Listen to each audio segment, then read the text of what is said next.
saya percaya Presiden Jokowi juga sebagai pilihan Tuhan, maka bisa membuat suatu keputusan untuk sementara waktu kita tinggal rumah.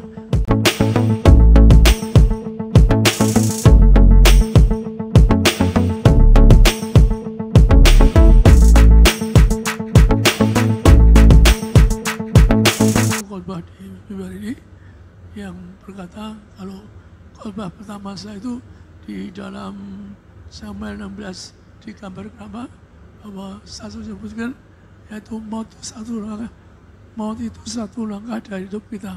Jadi mari kita hati-hati, kita tidak tahu mati kapan.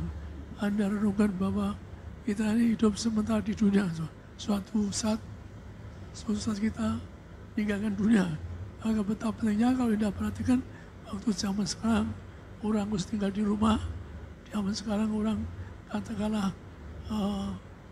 merenungkan diri di rumah, merenungkan bahwa, mikirkan bahwa kita di dunia sementara, maka kita harus mencari kerajaan surga, merenungkan bahwa kita suatu hari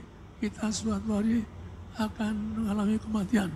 Maka dunia paling ada hidupnya 70-80 tahun, maka katakanlah mari kita merenungkan bahwa kita ini hidup kita sementara di dunia. Kalau Anda nanti masuk alam Rasul, yaitu jutaan tahun, tahun, maka kita kejar yang jutaan tahun kita kejar. Maka perintah Tuhan kepada saya untuk menyerukan Anda, mari kita renungkan bahwa kita ini selalu berusaha yaitu mencari kerajaan surga. Dan saya ada berkata pada Anda, pertobatan saya itu mencari kerajaan surga. Saya juga tidak kenal siapa surga, tapi saya tinggal berdua dengan ibu saya punya target untuk masuk surga.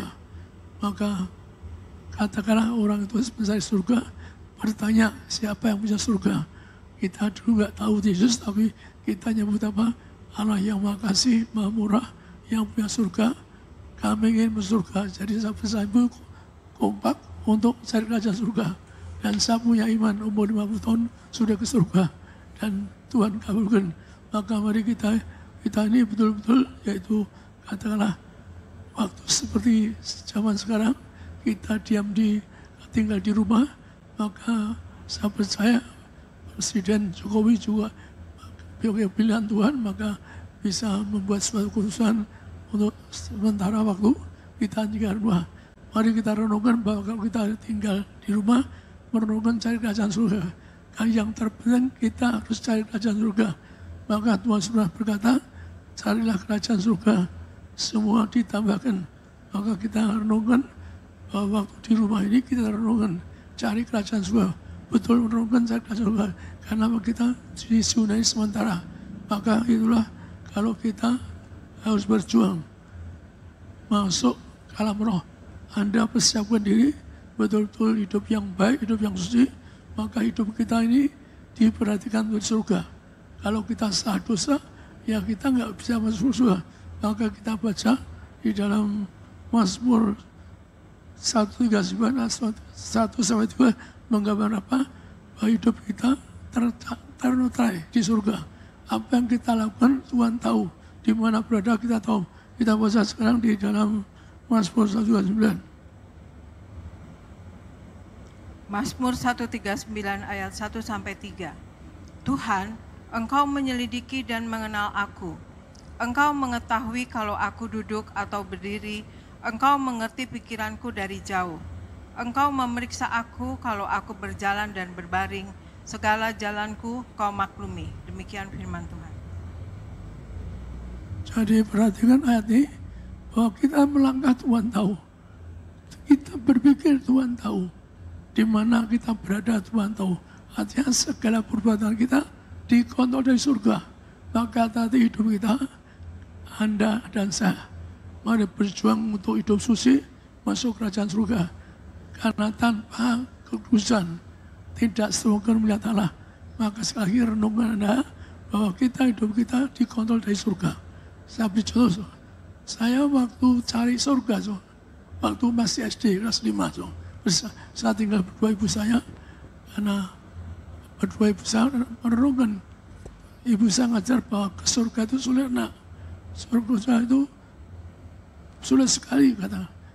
mungkin katakanlah orang nggak bisa ke surga karena harus melalui jembatan yang sangat kecil. Maka ibu saya bersama saya merenungkan betapa kita ini harus masuk surga. Nggak basa-basi, saya bilang ibu-ibu, kita cari Allah yang murah hati, Allah yang gampang mengampuni dosa kita, Allah yang akan mengundang kita di kerajaan surga, yang gampang surga. Kita cari pendiri agama yang nawarkan ke surga gampang. Kita cari Tuhan. Terus terang, saya bersama ibu berkata, ibu kita doa, Tuhan yang punya surga, kami di bumi hidupnya sederhana. Kami ingin masuk surga, ke surga. Dan saya dengan ibu sepakat, maka seorang yang katakanlah punya program target dari Anda pun kalau saya punya program dari depan Anda, program karir Anda, program bagaimana bisa surga. Seorang aneh, saya punya program yang utama, saya umur 50 tahun sudah masuk surga. Dan saya kalau dusta neraka umur 30-an tahun saya sudah surga, diundang ke surga untuk membangun gereja yang besar. Maka itulah kalau Anda punya program surga, Anda imani, Anda akan ke surga. Sekali lagi, waktu saya ke surga bersama ibu, kita sebutkan, yaitu nanti masuk surga. Allah yang Maha Tinggi, makasih. Tapi kita tidak tahu siapa yang punya surga. Jadi walaupun kalau Anda doa dalam suasana seperti ini, tinggal di rumah, Tuhan kami doa ingin masuk surga. Tuhan yang punya surga. Nggak usah malu-malu, kami ingin masuk surga. Tuhan tolong berkati kami, ingin masuk surga. Sekali lagi kalau Anda betul-betul ingin ke surga, tapi hidup baik.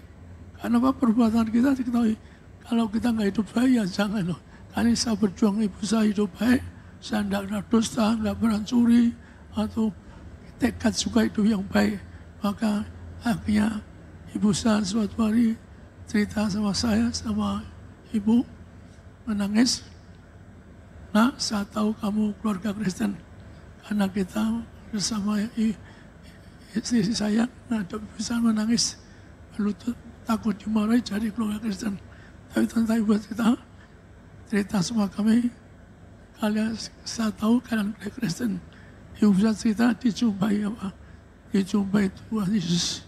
Aku bukan Nabi, aku Yesus Kristus, Tuhan Allahmu yang punya surga. Jadi Tuhan nyatakan, aku Yesus Kristus, aku Tuhan Allahmu yang punya kerajaan surga. Demikian juga ibu saya cerita, Tuhan mau minta apa? Ibu saya minta supaya saya selamatkan, minta anak saya Haji dijumpai, mau ikut Tuhan Yesus. Dan ibu saya walaupun orang ketika itu usia miskin, cuma minta supaya saya diselamatkan, cuma minta supaya dijumpai Tuhan. Maka itulah akhirnya juga Tuhan suatu hari datang kepada saya, berkata yang sama, aku Yesus Kristus, aku Tuhan Allahmu yang punya surga, ikut aku untuk bekerja yang besar. Dan saya buktikan kerja yang besar, kuasanya tiada tanya, kuasa yang besar, bangkitkan 25 bayi lebih dengan minyak dan anggur. Jadi kalau ada minyak anggur nggak diusahakan, maka zaman sekarang ada virus, kalau ada minyak anggur, Anda imani, Anda tidak usahakan. Dengan minyak anggur Anda katakanlah akan kita tolak virus corona, kita tolak musibah, kita tolak maut. Maka Anda tergantung iman Anda. Sekali lagi, saya punya iman masuk surga, 50 tahun. Saya iman itu. Betul-betul saya punya iman, betul-betul saya diundang surga. Kalau saya dusta hari ini, katakan siapa dusta di mimbar, atau Tuhan yang katakan orang dusta iblis tidaklah di mimbar manapun, harus dilumpuhkan. Siapa yang dusta di mimbar, tidak layak di mimbar. Sekali lagi, maka itulah kalau minggu lalu saya khotbahkan apa? Khotbahkan yang masuk surga, yang bisa surga. Ada gereja kelas mujizat. Tuhan yang katakan bahwa gereja suci, gereja kelas mujizat. Gereja yang orang tidak duniawi. Yang kedua, yang mencari apa? Makanan kekal. Yaitu menerima tubuhnya, menerima darahnya. Maka kita sekarang berjuang, mari Anda dan saya berjuang. Cari kerajaan surga. Zaman masa seperti ini, di rumah rukun untuk cari kerajaan surga. Anda siapapun, berdoa, Tuhan, tidak usah malu-malu. Sekali lagi saya beri contoh, saya sama ibu, Tuhan yang punya surga. Kami ingin surga. Jadi terus terang, Tuhan itu Maha Kasih Maha Mulia, kalau Anda sebut Allah yang punya surga. Tidak usah malu-malu. Ini masuk surga. Saya ketemu ibu saya di surga, Tuhan pertemukan 2 kali, demikian juga saya bisa diundang ke surga. Kalau saya dusta hari ini, dibelah setan, saya diundang ke surga, umur saya 30 tahun. Padahal target saya umur 50 tahun sudah di surga dan tercapai. Saya hanya salah surga, kita tidak tahu kapan mati. Sekarang juga mau 1 langkah, banyak orang berkumpul makan pesta, bisa mati dan sebagainya. Makanya apa? Maut juga 1 langkah dari hidup kita. Kita hati-hati betul-betul mencari kerajaan surga. Sekali lagi saya beri contoh, saat cari kerajaan surga dan semua ditambahkan. Anda ada tambahkan apa karir Anda, termasuk program Anda, pendidikan Anda, termasuk karena diberkati. Saya punya iman jadi chairman, jadi direktur, semua terkabul. Saya punya iman kerja di istana terkabul. Maka itulah kita berjuang, jangan suam-suam. Mari kita berjuang betul-betul carikan surga. Maka kalau saya sebut apa? Saya sebut Tuhan berkata, orang yang ada mujizat, saya mujizat akan tinggal di tempat suci. Maka ayat ini gambaran kelanjutan minggu yang lalu, yaitu di dalam kita baca di dalam kitab Wahyu, Wahyu 3, 14-22. Ibu bacakan kitab Wahyu pasal 3. Wahyu 3 ayat 14-22. Dan tuliskanlah kepada malaikat jemaat di Laodikia, inilah firman dari Amin, saksi yang setia dan benar, permulaan dari ciptaan Allah. Aku tahu segala pekerjaanmu. Engkau tidak dingin dan tidak panas. Alangkah baiknya jika engkau dingin atau panas. Jadi karena engkau suam-suam kuku dan tidak dingin atau panas, aku akan memuntahkan engkau dari mulutku. Karena engkau berkata, aku kaya dan aku telah memperkayakan diriku, dan aku tidak akan kekurangan apa-apa. Dan karena engkau tidak tahu bahwa engkau melarat dan malang, miskin dan buta dan telanjang, maka aku menasihatkan engkau, supaya engkau membeli daripadaku emas yang telah dimurnikan dalam api, agar engkau menjadi kaya, dan juga pakaian putih, supaya engkau memakainya, agar jangan kelihatan ketelanjanganmu yang memalukan. Dan lagi minyak untuk melumas matamu, supaya engkau dapat melihat. Barang siapa kukasihi, ia kutegur, dan kuhajar. Sebab itu relakanlah hatimu, dan bertobatlah. Lihat, aku berdiri di muka pintu dan mengetuk. Jikalau ada orang yang mendengar suaraku dan membukakan pintu, aku akan masuk mendapatkannya, dan aku makan bersama-sama dengan dia, dan ia bersama-sama dengan aku. Barang siapa menang, ia akan kududukan bersama-sama dengan aku di atas tahtaku, sebagaimana aku pun telah menang dan duduk bersama-sama dengan Bapakku di atas tahtanya. Barang siapa bertelinga, hendaklah ia mendengarkan apa yang dikatakan Roh kepada jemaat-jemaat. Demikian firman Tuhan. Garis bawahi, Tuhan mengkritik kepada orang yang suam-suam. Maksudnya orang suam-suam itu yang jatuh pada dosa. Kadang-kadang hidup baik, kadang-kadang dosa dianggap biasa. Jadi Tuhan mengatakan orang yang jatuh pada dosa, kumuntahkan betapa kerasnya. Maka mari kalau dalam kita berdiam diri, kata tinggal di rumah, nggak beri renungan firman Tuhan ini. Arti sebegitu penting. Karena Tuhan keras mengatakan apa? Aku muntahkan kamu kalau suam-suam. Karena ada orang ngebelinya dosa, tapi anggap tidak, katakanlah dia enggak dosa. Orang anggap dirinya yaitu kaya rohani, padahal dia katakan lapar rohani. Ada orang anggap dia hidup suci itu, tapi dia jatuh manusia. Misalkan hari Minggu kudus ke gereja, tapi hari Senin Selasa berbuat dosa.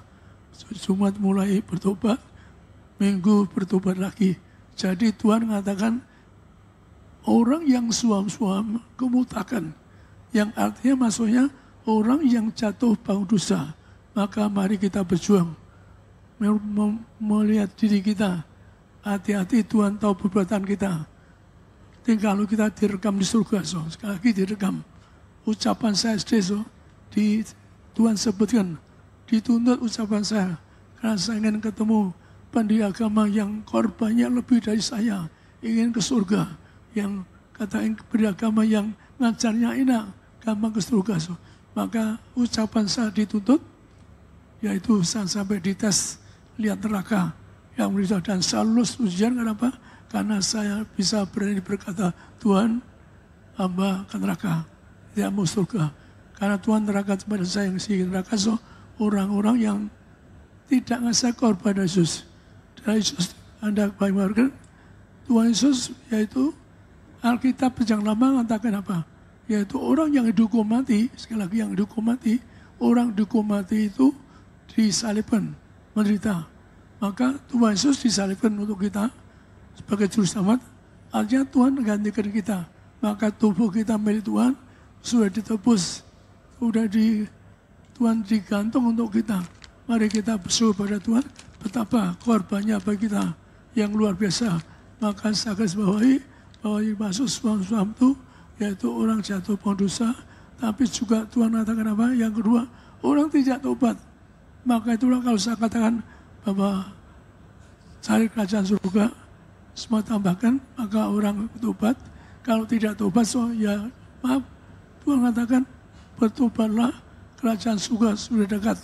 Maka mari kita hidup dalam pertobatan, jangan dosa lagi, mari berjuang. So.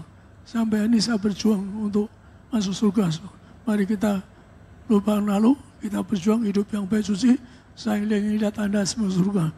Anda punya iman, kalau Anda hidup suci, Anda kata kita tolak virus corona, kita tolak sabar, maka kalau Anda suci, Anda bisa minta Tuhan, Tuhan lindungi aku, keluarga aku dari virus corona.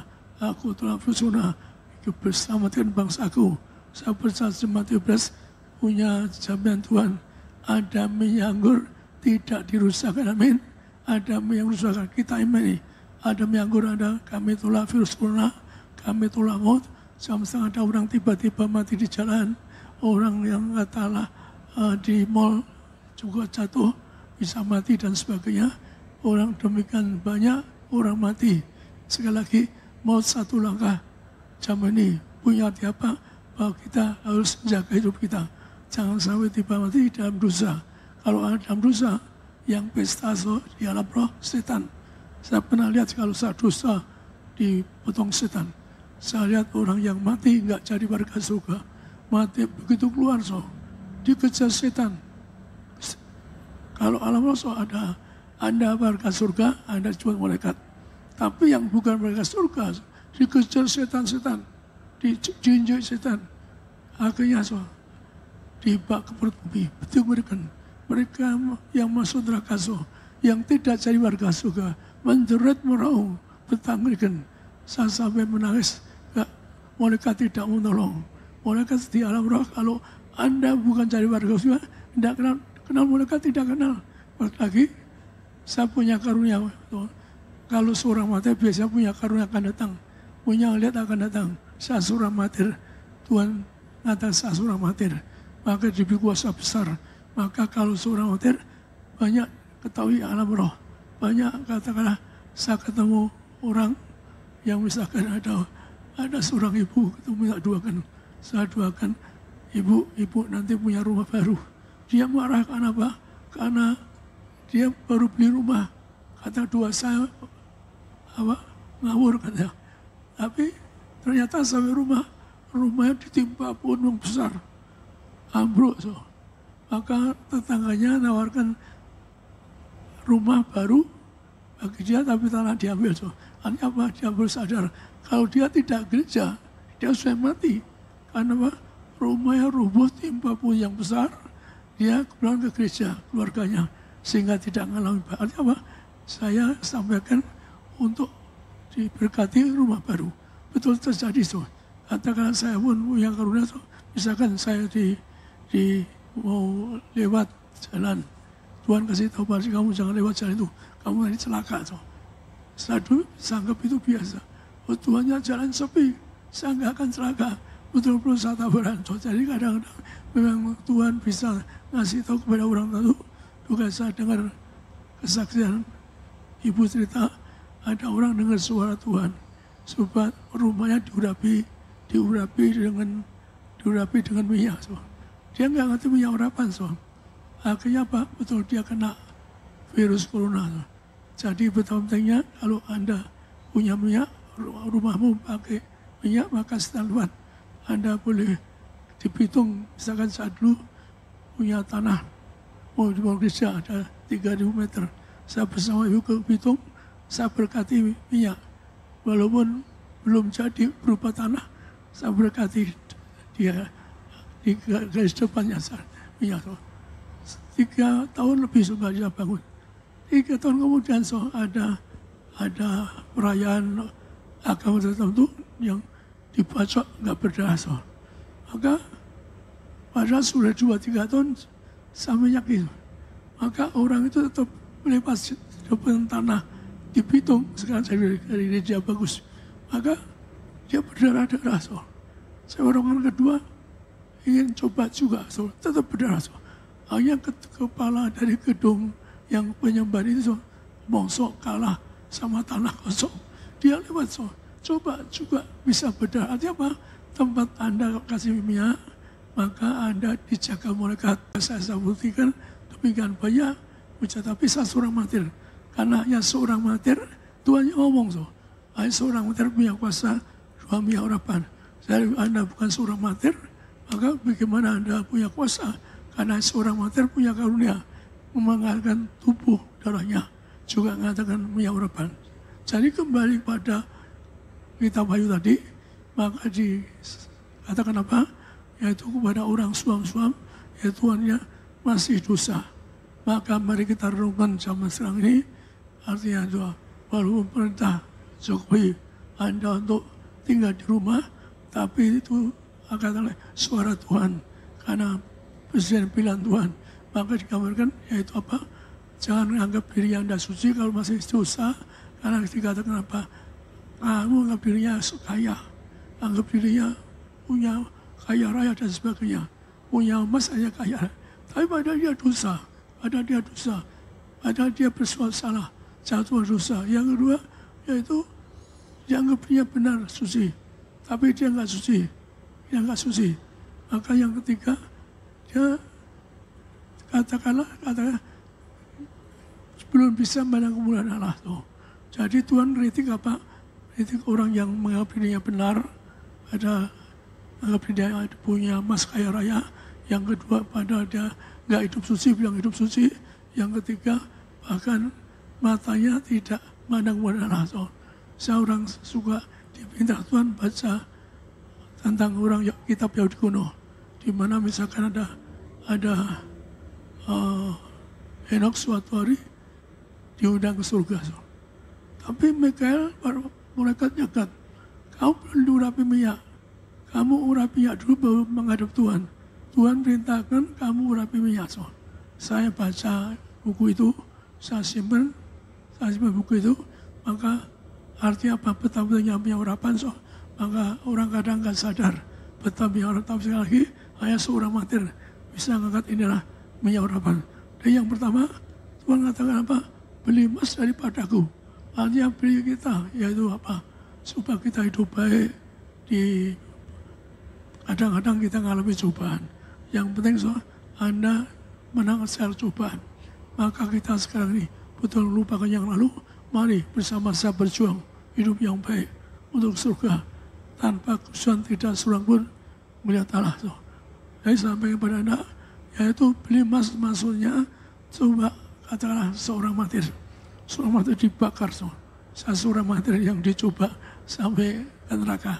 Dan seorang aneh, Tuhan saya nggak mau surga. Saya ke neraka Tuhan, saya gantikan. Maka pelayanan itu korban harta dan nyawa. Saya menang, saya lulus dites sebagai seorang martir melayani dengan korban harta dan nyawa. Maka dimasuk dibakar, dimurnikan. Maka yang kedua disebutkan maksudnya beli baju putih, lambang kudusan. Mari hidup yang kudus, yang baik, termasuk ke surga itu untuk pesta di surga. Harus hidup suci, hidup yang baik. Maka Anda perhatikan betapa pentingnya kita punya baju yang kudusan. Yang ketiga, beli minyak daripadaku. Minyak urapan untuk apa? Memandang kepada Allah. Nanti jam 16 saat terangkan tentang betapa pentingnya minyak urapan. Di kubur pun Tuhan katakan dikasih minyak. Bahkan saya dapat ayat baru, yaitu disebutkan waktu Tuhan Yesus wafat. Maka dikubur.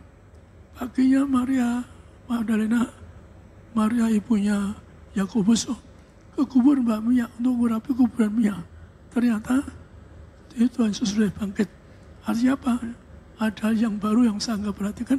Saya perhatikan baru tadi malam bahwa kuburan pun Yesus ngajar kalau Anda dikubur harus ada minyak. Tuhan ngajar saya langsung bagaimana kubur. Bahwa Anda bangkit, Tuhan Yesus pun bangkit diminyakin. Maka demikian juga ternyata ada ayatnya yaitu di Markus 16 digambarkan bahwa setelah Tuhan dikubur maka diurapi minyak kuburannya. Ternyata Tuhan sudah bangkit. Jadi mari kita juga minyak urapan penting. Tapi Tuhan yang ngomong, Tuhan cari seorang martir untuk minyak urapan. Karena minyak itu diperes. Maka saya seorang martir yang mau ke neraka untuk Anda. Lagi Anda boleh tanya. Saya ketemu gembala yang berkata, saya siap ke neraka untuk jemputnya. Saya orangnya. Maka saya disayang Tuhan. Jangan daripada saya, kalau saya dia kuasa besar, diberi kuasa untuk membawa Anda ke masjid. Kalau saya dusta neraka, maka perlu diminyaki. Untuk apa? Untuk menang Allah. Di situ yang itu Tuhan katakan, aku di depan pintu. Bang siapa yaitu sudah beli emas dari Tuhan, murni menggunakan pakaian putih suci. Yang ketiga ada minyak urapan, maka Tuhan katakan, aku mengetuk pintu rumahmu. Akan makan bersama-sama. Juga dalam hati kerajaan surga. Makan bersama di surga. Maka kalau mengalu, saya sampaikan apa? Yaitu Cornelius. Itu seorang Romawi yang percaya mujizat. Tuhan katakan apa? Kamu nanti bersama Abraham, SK Yakub, pesta makan di surga semua. Artinya apa? Lagi gereja mujizat, gereja mujizat. Maka termasuk kalau Anda masih dimudahkan itu ada mujizat, ada kuasa, dibakar sampai murni. Kemudian juga perlu hidup yang suci, berjuang hidup yang suci. Yang ketiga juga perlu minyak. Yang katakan orang kadang-kadang nggak ngerti minyak. Padahal hati kamu ngerti. Kamu beli minyak daripada aku. Ada di Tuhan. Yaitu untuk menang Allah. Perlu minyak urapan. Tuhan pun dikubur pakai minyak. Tuhan katakan di mana ada Injil, ada minyak urapan. Maka kita katakanlah betul-betul kita perhatikan bahwa perlu betul minyak urapan. Maka kita baca sekarang di dalam Wahyu 6, 4-8. Minyak anggur tidak dirusakan. Yuk bacakan Wahyu 6, 4-8. Wahyu 6 ayat 4-8. Dan majulah seekor kuda lain, seekor kuda merah padam, dan orang yang menungganginya dikaruniakan kuasa untuk mengambil damai sejahtera dari atas bumi, sehingga mereka saling membunuh. Dan kepadanya dikaruniakan sebilah pedang yang besar. Dan ketika anak domba itu membuka materai yang ketiga, aku mendengar makhluk yang ketiga berkata, "Mari." Dan aku melihat, sesungguhnya ada seekor kuda hitam, dan orang yang menungganginya memegang sebuah timbangan di tangannya. Dan aku mendengar seperti ada suara di tengah-tengah keempat makhluk itu dan berkata, "Sejupak gandum sedinar dan 3 jupak jelai sedinar, tetapi janganlah rusakkan minyak dan anggur itu." Dan ketika anak domba itu membuka materai yang keempat, aku mendengar suara makhluk yang keempat berkata, "Mari." Dan aku melihat, sesungguhnya ada seekor kuda hijau kuning dan orang yang menungganginya bernama Maut, dan kerajaan maut mengikutinya. Dan kepada mereka diberikan kuasa atas seperempat dari bumi untuk membunuh dengan pedang dan dengan kelaparan dan sampar dan dengan binatang-binatang buas yang di bumi. Demikian firman Tuhan. Jadi kalau Alkitab berkata bahwa ada minyak anggur kerusakan, Anda imani, Anda ada minyak dan anggur. Minyak artinya juga untuk Anda diurapi agar mulia. Karena minyak itu yang benar untuk muliakan Allah, muliakan kita. Kita diciptakan mulia segambarnya. Kalau Anda untuk mulia segambarnya perlu minyak urapan. Tadi kitab Wahyu tadi yang mengatakan perlu minyak beli daripadaku, ternyata minyak itu diperlukan, yaitu untuk kita nanti akan memandang mulia Allah. Dan kita mulia kalau ada minyak urapan. Dan minyak urapan itu sekali lagi adalah mengembalikan kita agar Anda seperti firman Tuhan mulia segambar seperti Allah. Maka sekali lagi di sini gambar apa? Ada minyak kerusakan. Jadi zaman akhir di sini disebutkan apa? Nanti ada yang bunuh seperempat dari dunia, penduduk dunia. Dikatakan yaitu bendera merah padam. Anda tahu bendera negara komunis itu bendera yang merah, kemudian yang punya kuasa untuk juga membunuh orang. Demikian juga kalau bendera hijau kuning ada juga yang punya kuasa, yaitu seperti antikris yang bunuh manusia. Tapi disebutkan yang ada minyak anggur nggak dirusakan. Maka kalau Anda ada minyak anggur, sekali lagi saya beritahu tadi bahwa kita punya tanah di Bitung yang 3 tahun saya bersama ke Bitung, yaitu diurapinya orang yang punya kuasa gelap, dibacok nggak berdarah lewat tanah milik kami. Tanah 3 tahun kan cuma bekas, tapi tetap ada kuasa.